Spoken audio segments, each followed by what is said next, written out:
আসসালামু আলাইকুম প্রিয় কৃষক ভাইরা, আপনারা যারা কৃষির সাথে জড়িত আছেন, বিশেষ করে এই মৌসুম হচ্ছে আলু এবং পেঁয়াজ।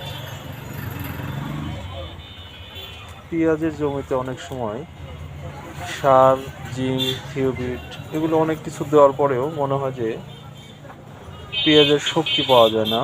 পেঁয়াজ সেচ দেওয়ার পরে আরও ডেবে যায়।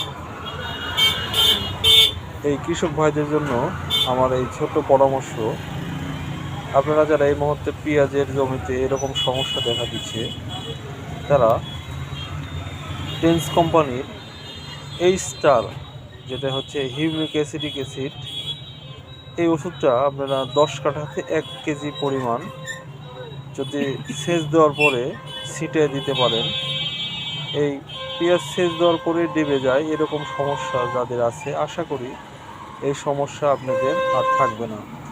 পেঁয়াজের গাছের শিকড় বৃদ্ধি হবে এবং অনেক শক্তি হবে। তাই আপনারা ব্যবহার করতে পারেন, আপনারা ফলাফল পাবেন। আসসালামু আলাইকুম।